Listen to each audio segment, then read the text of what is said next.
presents Hollywood.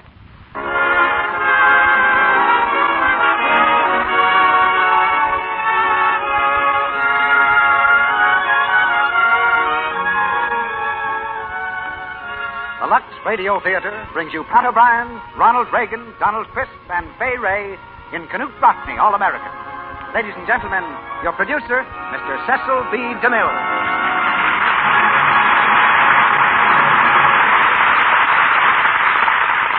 Greetings from Hollywood, ladies and gentlemen. The tang of coming winter is in the air. The smoke of burning leaves is the perfume of the season. And during the past few weeks, millions of Americans have made their traditional weekly pilgrimage to the football fields of the nation. Thankful this year, as never before, that such peaceful battles are still theirs for the asking. Every school and college in the land has its gridiron great, heroes of fact more thrilling than fiction. But the greatest of them all was Knute Rockne. His name is a symbol of the American will to win, but win or lose, to play the game the American way. Tonight in Knute Rockne All-American, you'll hear the true-life drama of the beloved Notre Dame coach, played by Pat O'Brien, who is starring in the same role in Warner Brothers' great screen success. Pat's performance in the picture is earning the combined cheers of screen and football fans. And with him tonight, we have Ronald Reagan and Donald Crisp, also of the picture cast, and Fay Ray. Knute Rockne was a good deal more than just a coach to his players, so there's a good deal more to his story than just football. It's the saga of a hard-driving fighter who made life always exciting, of the woman he loved and the adventures they shared. It's our answer to your many letters requesting this play, letters we're glad to answer. We get a particular thrill out of letters like this one from a lady in Wisdom, Montana, a town of prophetic name. She writes, I want to thank you for giving us such grand plays in the Lux Radio Theater every Monday night. We live in the Rocky Mountains, miles from anywhere, and it's a treat for us to hear such wonderful programs. You know, I used to think that Lux Flakes were too expensive to use on a ranch, where there are endless dishes and clothes to be washed. But I found I was wrong. They're really economical. Then she proves she's thrifty by adding, I buy Lux Flakes by the case, so I'm never without it. Words of wisdom, ladies and gentlemen, from Wisdom, Montana. But now for some action at Notre Dame. We raise the curtain on Act 1 of Knute Rockne, All-American, starring Pat O'Brien as Knute Rockne, Fay Ray as Bonnie Rockne, Ronald Reagan as George Gipp, and Donald Crisp as Father Callahan.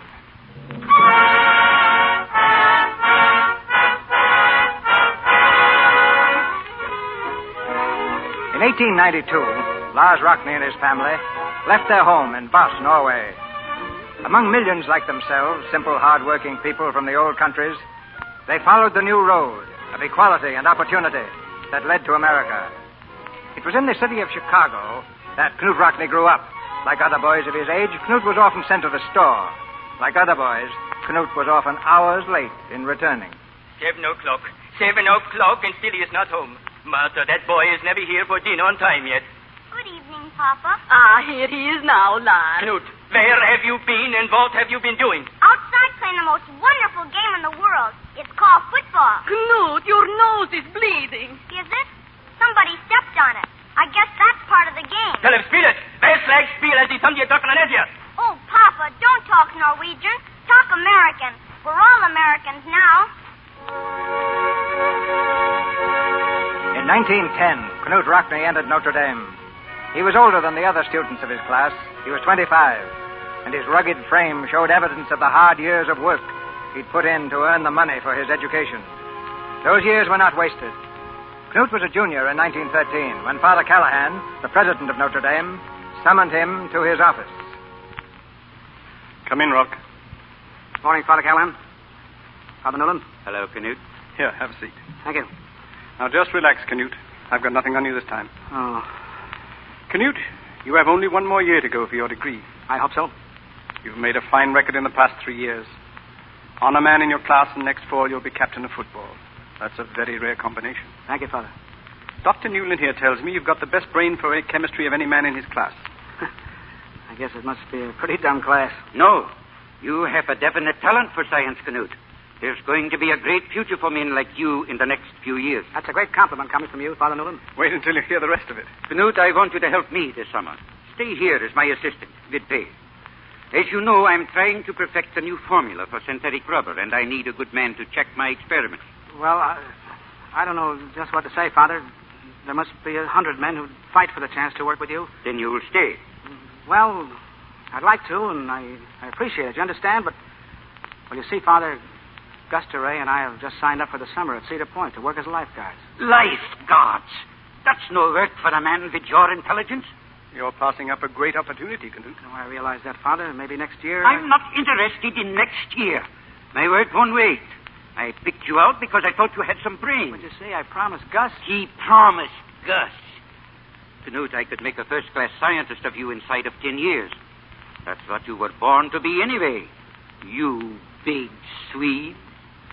Who can say for certain what a man was really born to be, Father Newland? That's God's will, not ours. Someday Knute will find his right place in the world. And whether it be science or not, I have a feeling would be the one thing he was meant to do. Of course, Knute, I don't suppose you and Dore would be taking a football along to Cedar Point by any chance?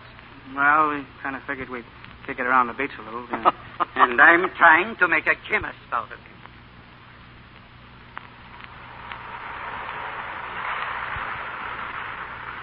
All right. Toss it, Gus. That's it.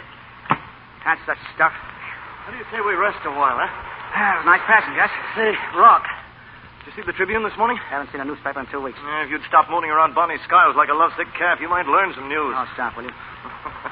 What news? Notre Dame's playing Army this fall. The Army? When? Where? At West Point, November. The paper says they've got the greatest team in history with 3 All-Americans.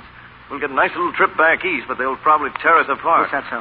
Oh, don't be a sap, Rock. The Army will outweigh us 20 pounds to the man. We couldn't lick him if we took a shotgun along. All right, we'll take a shotgun. Oh, you ought to wear a hat, Rock. This sun's beginning to get you. Listen, Gus, this game means a lot to Notre Dame. It's our first big chance, don't you see that? It's big, all right, but so's a freight train. Gus, we're going to beat them. Big as they are, we're going to beat them. No, don't laugh. I got an idea. Those eastern teams like the Army are all power, knock you down and run over you like a steamroller. Well, if you can't go around a steamroller, maybe you can go over it. No team has ever used the forward pass as the major set up its offense. Consequently, no team has had a good defense against it. We're going to pass the Army, Gus. We're going to pass them, dizzy. Rock, if it works, it'll make history. All right, let's start making history. Come on, you're quarterback. I'm it in. Come on, let's get the hang of it. I'll cut in sharp. Now, let me have it. Here she comes, Rock. That's it. That's it.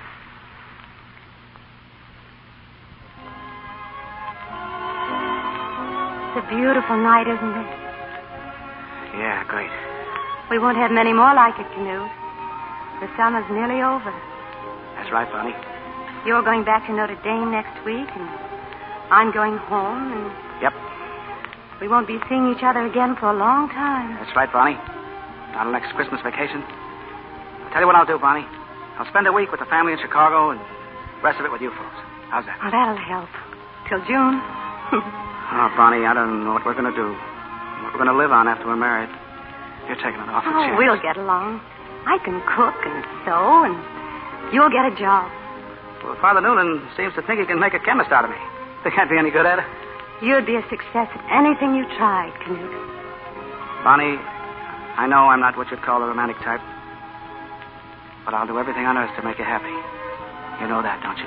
Yes, I know it. Something else I wanted to tell you tonight, Bonnie. Yes, Knute?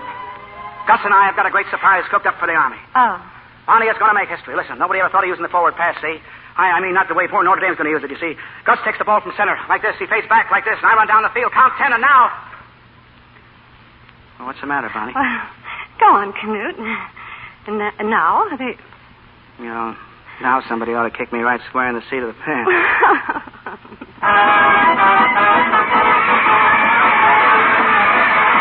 score, Army versus Notre Dame.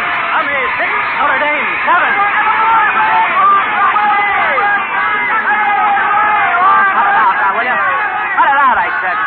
Down, will you? I feel like a fool up here. Better take it while you can, Rock. You'll never hear this again.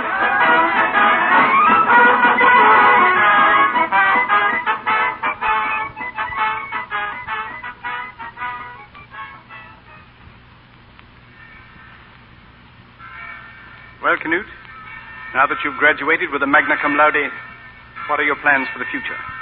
Well, I haven't decided yet, Father. I've had a couple of offers, but... What kind of offers? They're not very definite. To coach football. Is that it? Well, yes, in a sort of a way. I don't know why I'm dumb enough to offer you another job. Or why I bother to look for synthetic rubber when you've got a solid head of it? Did you say a job, Father Newland? Maybe I've changed my mind. Dr. Newland wants you to stay here at Notre Dame and help him teach chemistry. The job doesn't pay very much to start, but he has great hopes for you later on. I'll take the job and thank you, Father. Good, good. You'll start next term, Knute. There's just one more thing, Father. You don't have any objection to my sort of helping Harper with the football team this fall, do you? Yes, you're through with football. Get that into your head once and for all. But it won't take up much time, Father, and the extra money will be a great help to me. You see, I'm planning on getting married. I knew I should have picked a priest. I'll only work with the team when I get on my feet. See, you don't think I'm crazy enough to take up coaching as my life work, do you?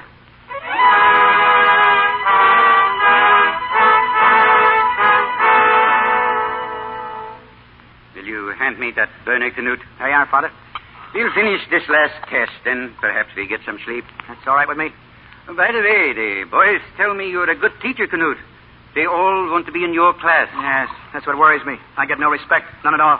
You'll have respect someday, all you can ever use, if our work here is successful. If we can find the answer, if we can make good rubber cheaply without using gum, a great part of the credit will be yours, Knute. No, you're the quarterback on this team, Father. I'm just the water boy. Always will be. You can be anything you want.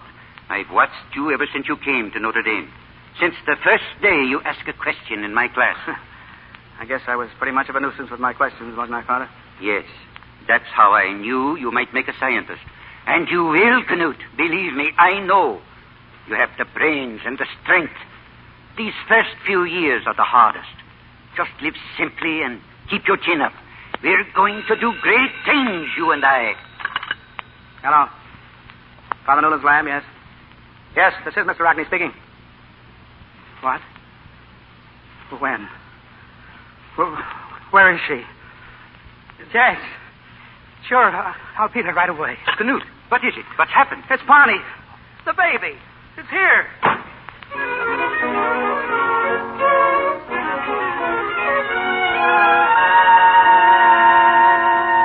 Bonnie. Oh, Bonnie. Father, don't yell. I just got Billy to sleep. Oh. Do you want to put this stuff on my hair, Bonnie? What is it now? Creosote.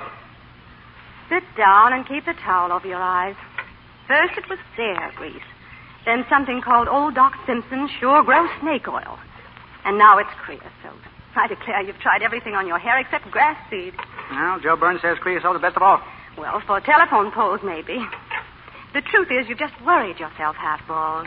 No, I know, but Bonnie, can't you see a little fuzz coming in right there? See, I can feel it. Right That's there. the fringe on the towel. Oh. 5 years of coaching football and track without a single day's vacation. When this head of yours gets to look like a watermelon, you needn't expect any sympathy from me. Maybe I can get some sympathy from these. Well, what are those?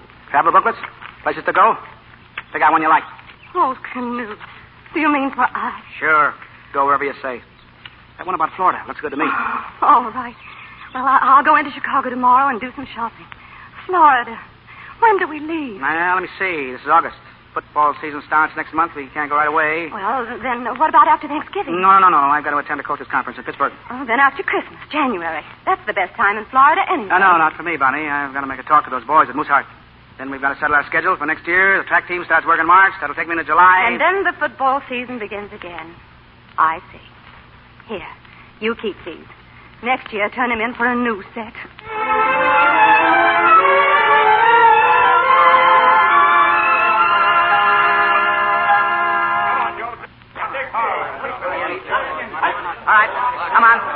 All right, come on, get going in there. What have you boys been doing all summer? Fox trotting? Shift outside the tackle. That's better. Keep working in there. How's it look this year, Rock? We'll have a pretty fair ball club, I guess. What I'd give my right arm for is a halfback who can carry the mail. A big, fast boy who can run, pass, and kick like, say, Jim Thorpe. A guy like that would never come to a little school like Notre Dame. No, I know. The sort of fellow I'm looking for only comes along maybe once or twice in a coach's lifetime. But I'm still hoping. And if I ever do find a boy like that. Hey, did you see what I saw, Coach? Who kicked that ball? 50 yards, easy. Well, who did it? Well, that fella standing over there. Why isn't he in uniform? Hey, Bud. Yeah? Wait a minute. Where you from? Calumet. Ever play any football? Some in high school. Baseball's my day. Don't you like football? Not much. Go on in, get yourself a uniform, report to the scrubs. Why? Because I think you might make a football player. I doubt it. Try it anyway. All right, if you insist. Wait a minute. Out of the way, come here. What's your name? Gipp. George Gipp. What's yours? See, kidding me.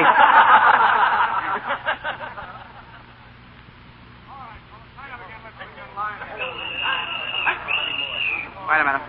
Where's that fella I sent in for uniform? There he is, Coach. That's him laying down over there. Mm-hmm. What's he tired about? Beg your pardon, Gipp. I don't mean to disturb your rest. Do we bore you? No, I got nothing better to do. Maybe I can fix that for you. Would you like to play? Well, I have been sort of wondering why they gave me this uniform. Get in there with the scrubs at left half. I haven't learned your signals yet. They'll give you the ball. Just run with it. How far? You won't have to bother about that. Come on. Yes, sir. Hey, we're not quitting, are we? What's up? I don't know. All right, everybody up. Everybody up. All right, hold it, fellas. Boys, this is Mr. George Gipp, freshman from Calumet High School. Mr. Gipp has kindly consented to carry the ball for the scrubs. Just call any play, any at all. They're all the same to him, so it'll be good. All right, I'll take it out. Straight nose. 8, 16, 21, 23, 9. Hey! Hey!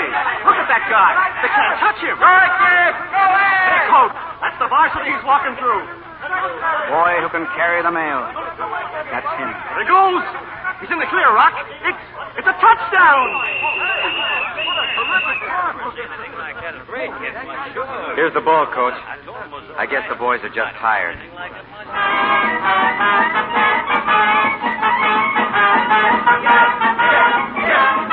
Army, 17. Notre Dame, 27. Michigan State, 0. Notre Dame, 23. Nebraska, 9. Notre Dame, 14. Northwestern, 7. Notre Dame, 33.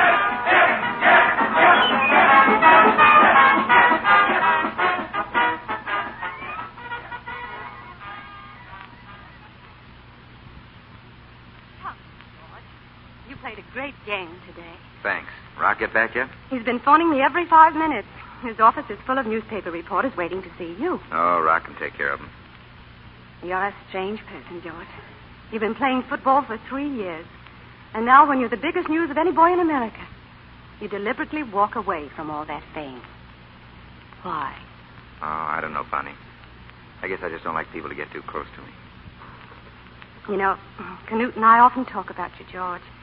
We'd like our 2 boys to grow up and be like you someday. You mean to play football? No, not just that. To have your poise and thoughtfulness and your intelligence. Did Rock say that? Yes, he did. He said those qualities are rare in a boy of your age. No. Rock's the rare one, Bonnie, not me. There'll be new fellas coming along year after year. A lot of them much better football players than I ever was. But there'll never be but one Rockne, here at Notre Dame or anywhere else. He's given us something they don't teach in school. Something clean and strong inside. Not just courage, but a right way of living that none of us will ever forget. Don't tell Rock I said that, Bonnie. He'd think I was an awful sap. That's funny, George. He said the same thing about you. There'll never be but one Gipper. Here or anywhere else. I'm going to get you something for that cough. No, I'm all right. It's just a little sore throat, that's all. Don't you argue with me, George Gipp. I've taken care of babies and football players for years. Hello, Rock. Oh, so this is where you're hiding, huh? What's the matter? Too bashful to drop by and get your picture taken? Oh, I didn't want to horn in your party, Rock. They get one of your profile? Must be nice to read what a great fellow you are, on Saturdays anyway. I haven't gotten that far. This paper says you're a genius. So, let me see. There it is. Read it. Any coach can look like a genius when his team has a halfback like the Gipper. Oh, why, you... Well, they're right, George. They're right. As long as you're in there, I look pretty good. You've made a reputation for me. The team's going to miss you like a right arm next year. I'm going to miss you too, George. Won't quite be the same house without him hanging around, will it, Bonnie? No, it won't. Here, George, you take this. Lie down now. Thanks, Bonnie. Wait a minute, what is this? What's going on here? George is a sore throat and a very bad cough. So, let me see. Come over here, the light. Oh, it's nothing serious, Rock. Season's over anyway. Who said anything about the season? Open your mouth. Wide. You all right? Come on. Get your hat. Hey, anybody think you were still in the Army? I saw enough of the Army to know what's wrong with you. Bonnie, we're going to the hospital. This is a sick boy.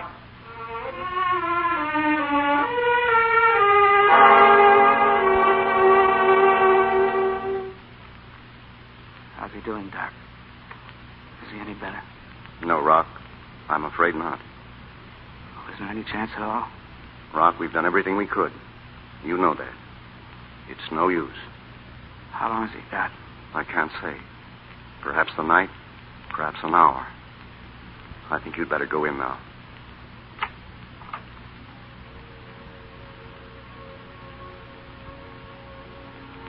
George. Yes, Rock. George, this telegram just came from Walter Camp. You were named as fullback on the All-American team. Me? You wouldn't kid me, Rock. No. No, I wouldn't kid you. I'm on the level. You're going to be all right, fella. I haven't got a complaint in the world. What's tough about this? I'm not afraid. Only Rock. Someday, when the team's up against it, things are wrong, and the brakes are beating the boys, will you ask them to go in there with everything they got and win just one for the Kipper? I don't know where I'll be then, but I'll know it, and I'll be happy.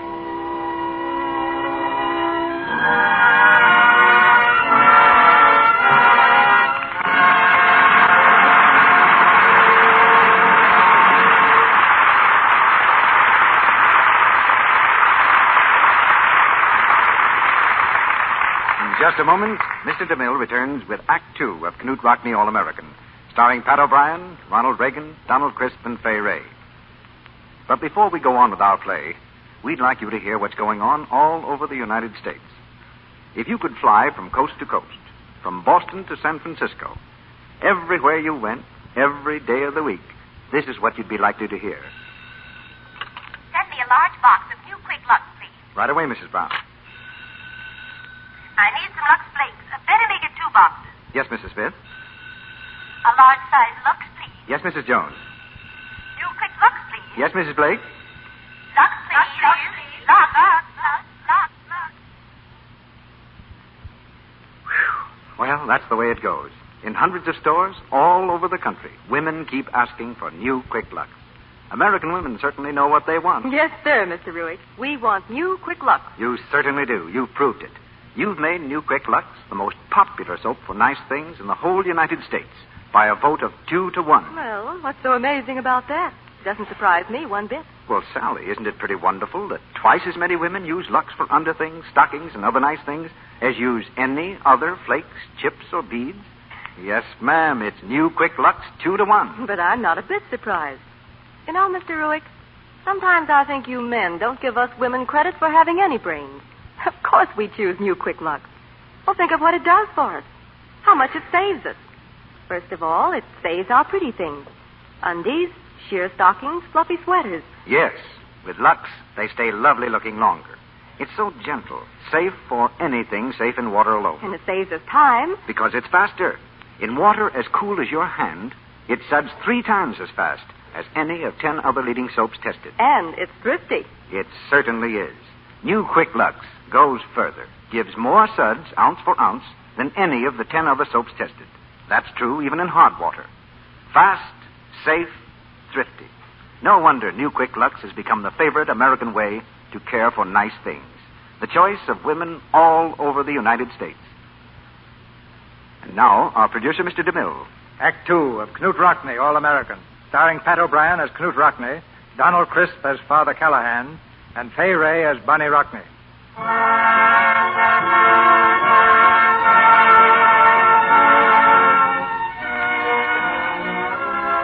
Someday, Knute will find his right place in the world. Those were Father Callahan's words. And Knute found that place. Not in the laboratory, but on the football field. It was not an easy decision.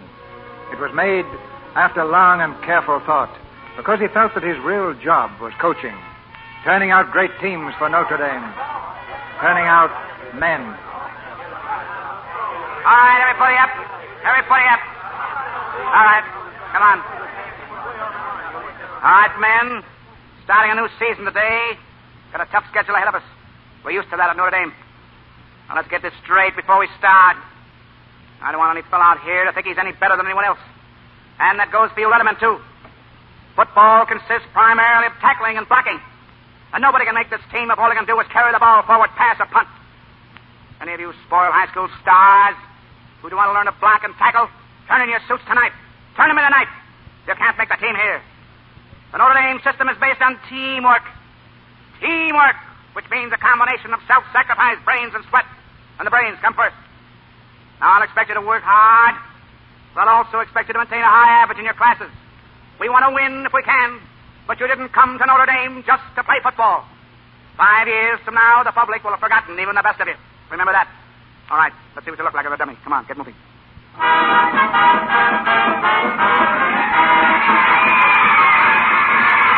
0. Notre Dame, 28. Rutgers, 0. Notre Dame, 48. Carnegie Tech, 0. Notre Dame, 19.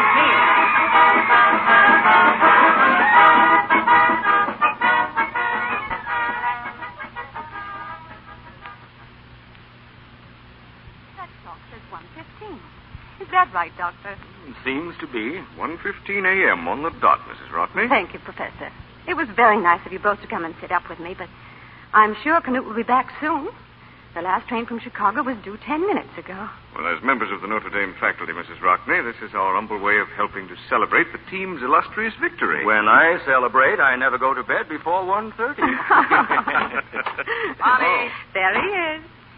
Bonnie. Bonnie. I've just seen something. I've got the idea of a lifetime. Knute, what is it?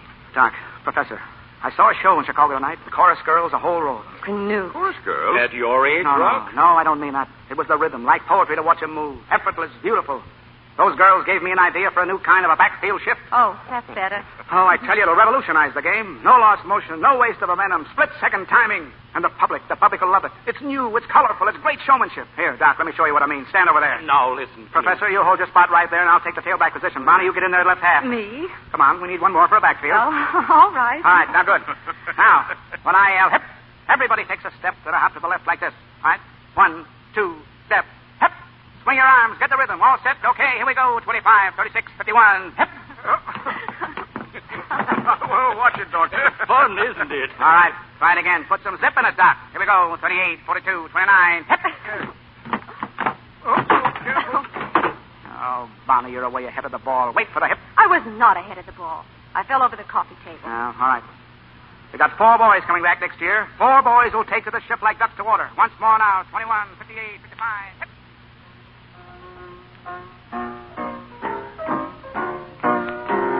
1, 2, step, hip. 1, 2, step, hip. No. All right, hold it, boys. Hold it, Mike. Hold it. Oh, you're all out of step. Swing your arms wide like this. Get the rhythm. You look like a brakeman flagging a train. Oh, and you, Miller. You know you've only got 2 feet. Do they have to step on each other? Stilder, you're moving too slow. Whole point of this shift is to catch the opponents by surprise, off balance. Oh, yes, Crowley. I hope I'm not being too personal, but did you ever learn to dance? Well, I can waltz a little. No. I kind of thought that's what you were doing. All right. Now listen, boys, listen. We've got a great thing in this shift, if we do it right. And I selected you four, because I know you can do it right. Made order for you. I know it's tricky. That's the beauty of it. If it works the way I figure, it'll revolutionize football. All right, let's try it again. All right, Mike, put another nickel slot. Here we go. 1, 2, 3, hip. 1,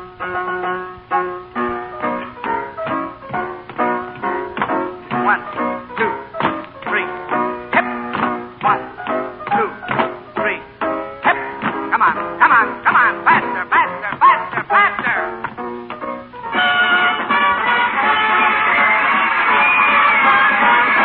What is this new miracle that Rockne has wrought? This bolt of Irish lightning that strikes from all sides with such blinding speed and fury. A ship, they call it.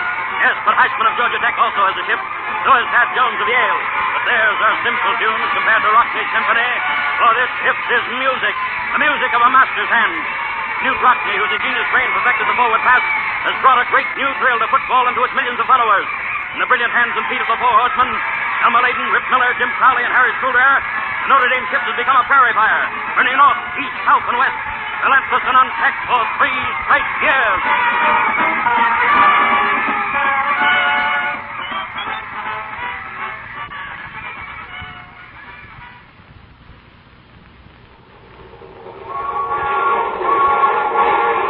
All right. That's settled, Bonnie. After the game tomorrow, we leave for Florida on a nice long vacation. Yes, dear. Just sit on the sand of Miami Beach and do nothing all day long. Absolutely nothing. Yes, dear. All day. Oh, Bonnie, I hope you didn't forget to pack my flannels. I packed them every fall for 12 years. Even the moths are beginning to lose hope. Oh, now, Bonnie, that's not fair. Who is it? Hiya, Rock. Oh, yeah. What are you doing, Rock? Come on in, boys. Come on in. Well, what's on your mind? I'd like to get a statement, Rock. What's the dope on the Army game tomorrow? Notre Dame and 13 points. The cadets are plenty tough this year. They think they can break the 16-game winning streak of Notre Dame. That's what they say. That's right, boys. This is off the record. But nobody can stop our team. They said we'd miss the 4 horsemen. We'd fold up like a bridge table without them. If anything, we're even better. We've been undefeated for 3 straight years. And tomorrow we'll take the Army into camp just like we took the rest of them.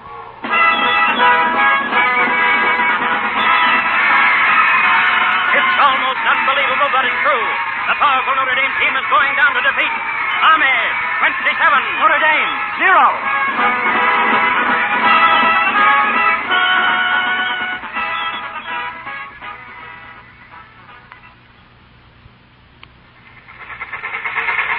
Oh, is it?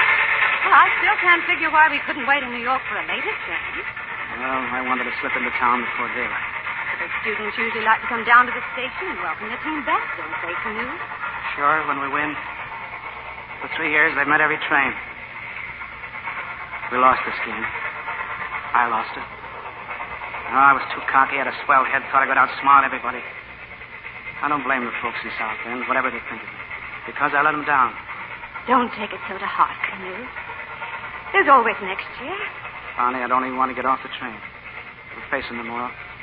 Can't. No, we won't get off, Bonnie.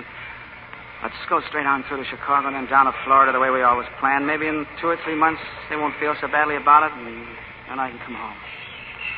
That's what we'll do. South Bend. South Bend. This is it, Knute. South Bend, Mr. Rockne. Rush off, sir? Well, Knute, All right, Bonnie. Go and face it. I think that's best. Listen. What is it? Well, it sounds like... Come on.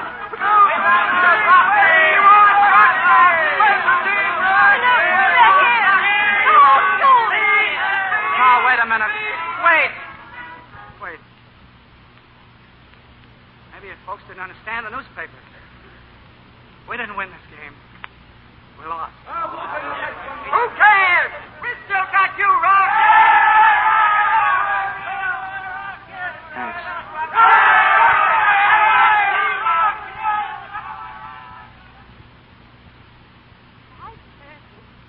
My, you shouldn't have stayed up for us, Father. If the rest of Notre Dame can, I guess I can. Father, I never had anything like this happen to me before. All those boys down at the station. Did you hear what they said? Who cares if we did lose? We've still got you, Rock. And have we still got you, Knute? There's been a lot of talk these last few months about large offers to you from different colleges. None of us would blame you if you did leave. Any man must better himself if he can. We've just wondered what you'd do. That's all. How could any man better himself with friends like mine? No, I'll never leave Notre Dame, Father. I'll never leave Notre Dame. Thank you, Knute. Thank you.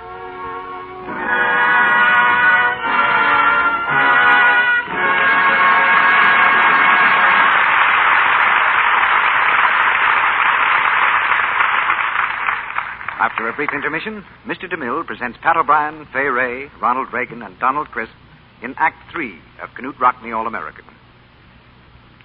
Ladies, did you ever wash a sweater and have it come out half its original size and all faded and scratchy into the bargain? It's maddening and expensive, isn't it? Why not take a tip from a woman who knows a lot about sweaters and how to care for them?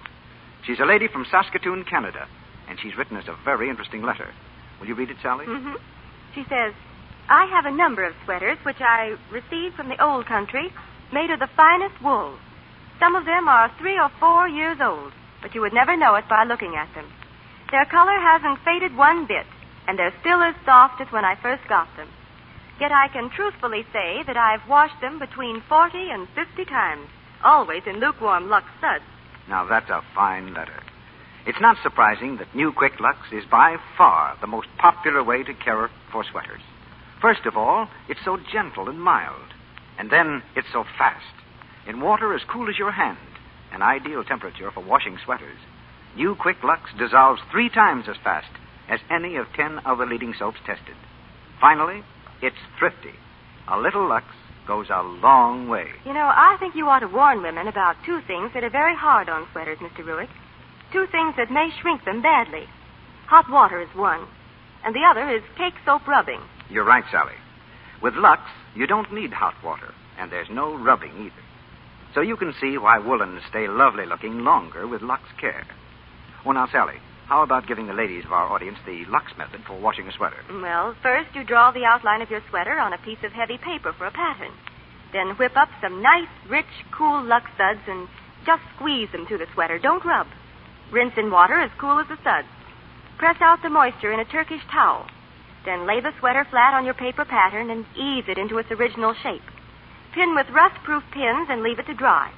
After it's dry and you've taken the pins out, press the edges gently with a warm iron over a damp cloth to take the pin marks out. Thanks, Sally. Remember, New Quick Lux is safe for everything safe in water alone. It comes in the same familiar box, and it doesn't cost you a cent more. We pause now for station identification. This is the Columbia Broadcasting System.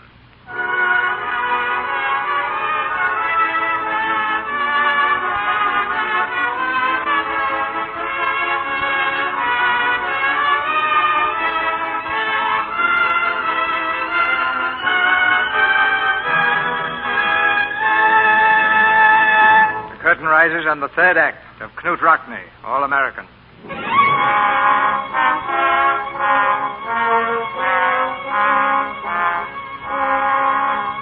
They still like to talk in football circles of the famous Knute Rockne system. But his success was based on more than system. It was based on patience and good sportsmanship, on a deep understanding of the boys who worked with him. One afternoon before the Navy game, Rockne received a letter from the father of one of these boys. Listen to this, Hunk. Now, Rock, I have waited 3 years to see my son play for Notre Dame, but you've never given him a chance.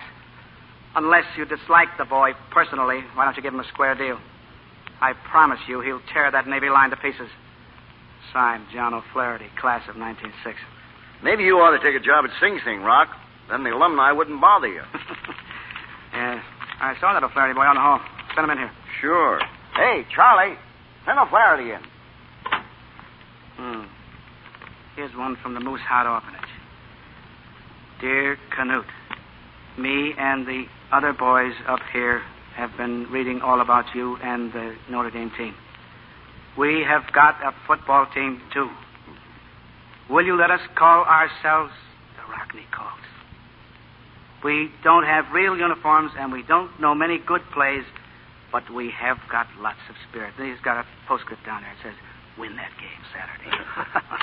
Did you want to see me, Coach? Oh, yes. Yeah, sit down, O'Flaherty. I just had a letter from your father. From Dad? What does he want? Sit on the bench with you Saturday? No, he wants me to put you in the game. Oh, but I'm not even going, am I? No. Your dad's got a lot of pride in you, hasn't he?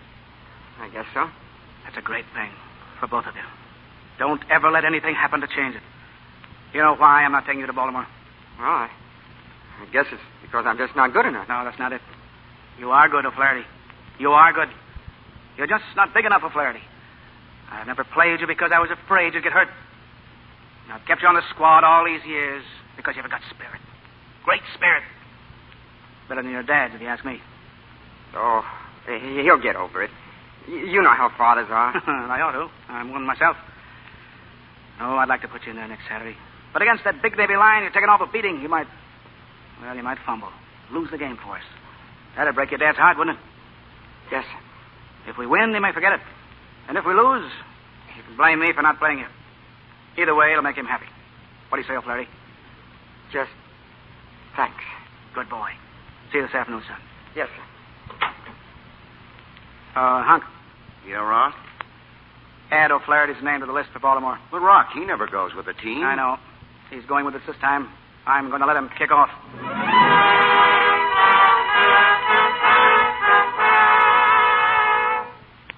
Hello? Yes, this is Mrs. Rockne. Yes, it is serious. No, I'm sorry. Mr. Rockne can't see anyone. Doctor's orders. Yes, I'll let you know. Now you're crazy, Doc. My leg, isn't it? Yeah, sure, it's your leg. But you're my patient, you stubborn Norwegian. And you're a very sick man. The veins of your legs are swollen up like manila ropes. You've got phlebitis, and you've got it bad.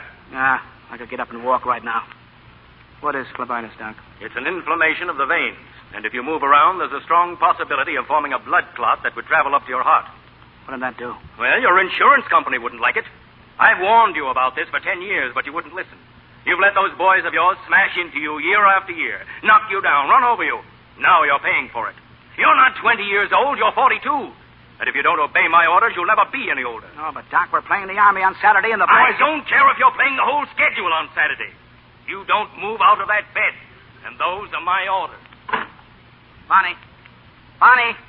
Yes, Knute? Bonnie, I want a wheelchair. What? A wheelchair, Bonnie. A wheelchair. We're playing the Army on Saturday. It looks like an Army day. Score at the end of the half. Army 6, Notre Dame 0.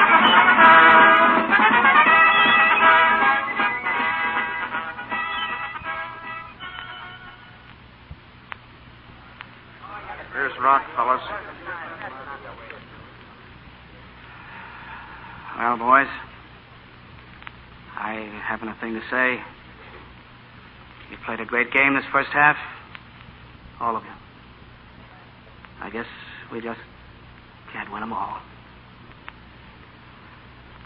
Boys, I'm going to tell you something I've kept to myself for years. None of you here ever knew George Gipp. It was long before your time. But you all do know what his tradition stands for at Notre Dame.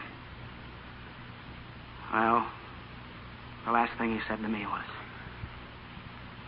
Rock, sometime when the team is up against it, when things are wrong, and the brakes are beating the boys, tell them to go in there with all they've got and win just one for the Gipper. I don't know where I'll be then, Rock, he said. But I'll know about it, and I'll be happy. That's all, boys. Well, what are we waiting for? Come on!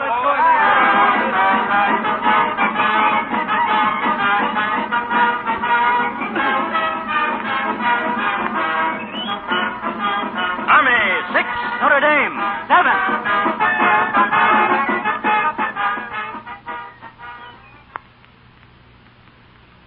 Football scandal attacked by noted educators. Cry of professionalism raised by college authorities. Football purge opens in New York. I suppose you've read all this, Rock? I've read every word of it. Noted educators, are they? They've got no argument. Public doesn't believe this stuff. The public believes whatever it reads in the papers, Knute, unless it is denied in type just as large and preferably larger. The coaches of other colleges all over the country want you to go to New York, Rock. They need your name and voice to speak for them. Will you do it, Rock? All right. I'll go. But I'm not going to mince any words. Mr. Rockne, the original idea upon which all college sport is founded is that a normal amount of exercise is helpful to young men engaged in their studies. Do you agree with this definition? No, as far as it goes, yes. How would you amend that definition? Games such as football are more than merely helpful to boys. They are an absolute necessity of the nation's best interests. Why, Mr. Rockne? Because every red-blooded young man in any country is filled with what we might call the natural spirit of combat. In many parts of Europe and elsewhere in the world, this spirit has manifested itself in continuous wars and revolutions. But we have tried to make competitive sports act as a safer outlet for this spirit of combat. And I believe we've succeeded. Do you mean to imply, Mr. Rockne, that college football, as practiced at Notre Dame, is a form of pacifism? Well, I suppose you could get an argument on that from some of our opponents. But that is precisely what I mean. Mr. Rockne, have you ever interceded for a football player who fell behind in his classes and had to be suspended from your team? I have not. If any player flunks his class, he's no good to the coach or to the school he attends. And the coach who goes around trying to fix it for athletes to be scholastically eligible when mentally they're not, well, he's just a plain everyday fool. Mr. Rockne, couldn't football be replaced by some other game? Something less violent? What game would you suggest? Well, hockey, for instance. Well, no, just a minute. As a matter of fact, I once suggested that very idea to Father Callahan, our president. I explained the game to him in detail, and he seemed downright interested. Until we came to the use of the sticks. Then he held up his hands. No, he said. No, that game is never for this university. Notre Dame will never endorse any game that puts a club in the hands of an Irishman. In your opinion, Mr. Rockne, what is college for? Where do these elaborate spectacles of sport fit into the scheme of education? What is their contribution to the national intelligence? Gentlemen, we are living in the 20th century. To limit the college education to books, classrooms, and laboratories is to give to education too narrow a meaning for modern times. Now, if I have learned any one fact in my 20 years of work with boys, it's this. The most dangerous thing in American life today is we're getting soft. Soft inside and out. And we're losing that forceful heritage of mind and body that was once our most precious possession. Now, these coaches and I, have given our lives to working that placid philosophy out of our boys' minds and bodies. We believe the finest work of man is building the character of man. We've tried to build courage and initiative and tolerance and persistence, without which the most educated brain in the head of man is not worth very much. Now, our boys at Notre Dame have played all over the country. They've gotten to learn that Southerners aren't lazy. Northerners aren't cold. Middle Westerners aren't hicks. Californians aren't big and dumb. They've found from all sorts of America what America is. And in that process, they found themselves. Now, I don't know, Professor. I don't know how you would grade a boy for learning all these things. 50, 75, 90, perhaps. But wouldn't it be a good idea not to grade anyone's contribution to the national intelligence until all the results were in? Say 5 or 10 years after he's graduated, when his record and character aren't hung on the wall like a diploma, but are hung inside the man himself.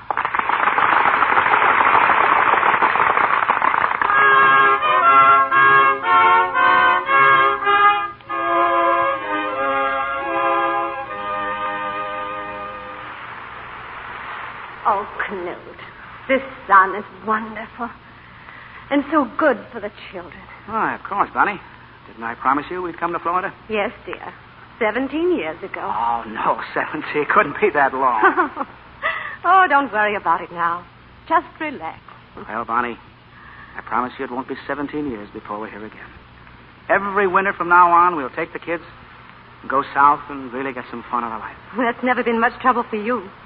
You know, the day we left South Bend, Father Callahan said to me, "If Rock ever loses that laugh of his, I hope he doesn't outlive it long." Mr. Rockne? Yeah, somebody for me, son? Yes, sir. Telegram, sir. Oh, thanks. Here. Thank you, sir. What is it, Knute? Well, I've got to go to California. But not right away. Yes. See, I promised those fellas I'd come whenever they needed me. Oh, there ought to be a union for people who can't say no. You aren't going by plane, are you? Well, Bonnie, if I take a train, it'll take me 3 days. This way, I'll get there in no time. I'll be back Monday. But you know how I feel about flying, Rock. Bonnie, I wish you wouldn't look at me like that. Come on now, honey. Help me pack. I'll wire from Kansas City tomorrow morning.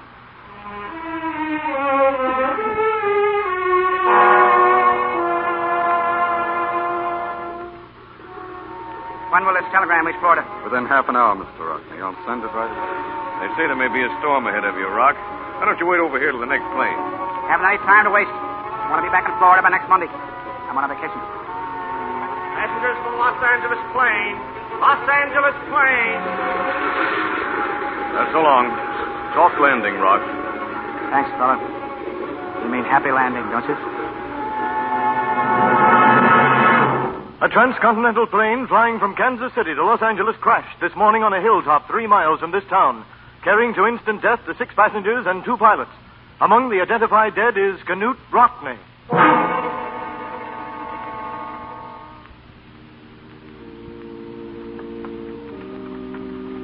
We who are here are but a handful of his friends, come to pay our last tribute of devotion to his mortal remains. Of necessity, we are few in number in this hallowed place, though thousands are without the doors. But we represent millions like ourselves who are here in spirit, listening all over America. Knute Rockne might have gone to any university in the land and been gladly received and forever cherished there.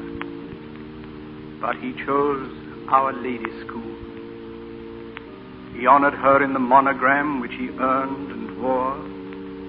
He honored her in the principles and in the ideals he set up in the lives of young men under his care. He was indeed her true son.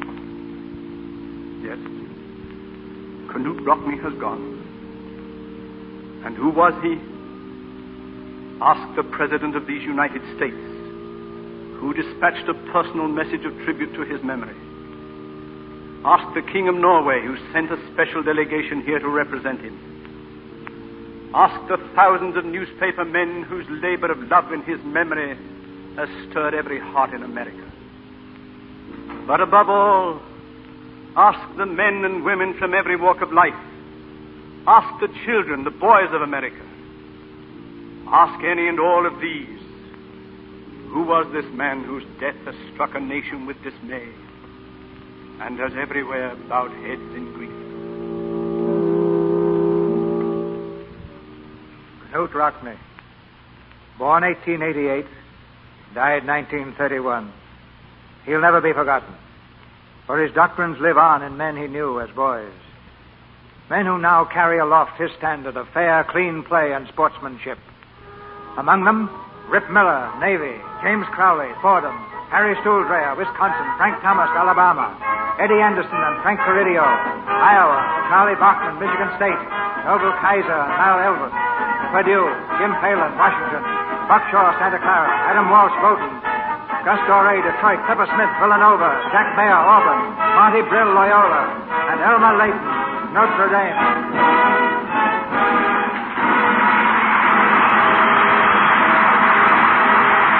So we bring to a close our play, tonight's performance of Knute Rockne, All-American. In just a moment, Mr. DeMille will bring our stars back to the microphone. But first, it looks to me as though Sally here had something to say, something rather complicated from the way she's figuring with that pencil and paper. Almost an hour a day, 7 days a week. What on earth are you doing, Sally? I'm figuring out how much time a housewife spends washing dishes every year. What's the answer? Oh, wait till I finish figuring. 300 divided by 8, 3, 7. Well, just imagine. Why, that'd be 8 hours a day for 5 weeks out of the year. That's a long time to have your hands in dishwater at the mercy of the soap you use.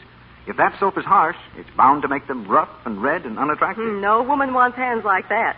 It's much better to use gentle, new Quick Lux Flakes. Much, much better. And this has been proved by hundreds of women in tests of 5 leading dishwashing soaps, including Lux. Tests made under conditions similar to home dishwashing. Lux left their hands ever so much softer, smoother than the other soaps did. You can prove this for yourself. Try new Quick Lux in your dishpan tomorrow. Ask for the generous big box, the same familiar Lux package. It's fast, it's thrifty, and it's so mild, it helps your hands stay soft and smooth and lovely. Now, here's Mr. DeMille with our stars. Back in the center of our stage now is Pat O'Brien, the man who made Knute Rockne live for us tonight. And with him are Fay Ray and Donald Crisp. Thank you, C.B. It was a great honor to be chosen to play the part of Knute Rockne on the screen, and then again here in the Lux Radio Theater. I've admired him ever since I was a kid. Pat, you played a little football yourself a few years back, didn't you? You've been holding out on us, Pat. There wasn't much to hold out, C.B. Well, now, the way I heard it, you're a star quarterback at Marquette and ran 90 yards for a touchdown against one of Knute Rockne's best teams. That is more than a little exaggerated, Crazy. You mean it wasn't 90 yards, Pat? Can't run 90 yards sitting on the bench. I didn't get in late in the game. Coach was, he was desperate. He'd used up the first, second, and third string backs. He was finally down to me. I played about 30 seconds, didn't even get my hands on the ball. Outside of that, the story's true, huh? Well, anyway, you can always tell your children that you played against the Knute Rockne team. That's what I said to myself when I tried to get up for the sixth time. That's a very comforting thought, Pat. By the way, Mr. DeMille, what's your next play? 14, 82, 91. Hey! No, not football. Oh. I mean next Monday night. Next Monday night. Well, we've got a play that's a sure winner, Donald. My Favorite Wife, adapted from Leo McCarey's RKO picture. Who are the stars going to be, Mr. DeMille? You like them all, Fay. Laurence Olivier, Rosalind Russell, and Gail Patrick. 3 of everybody's favorites. My Favorite Wife is a gay mix-up. It was one of the hits of the year on the screen, the story of a lady who returned from being shipwrecked on a lonely island to find her husband married again. It's a situation with great possibilities for Laurence Olivier, Rosalind Russell, and Gail Patrick next Monday night. And a swell time for the audience, CB. Good night. Good night. Good night. Good night. If acting were football, you 3 would be a cinch for the Rose Bowl.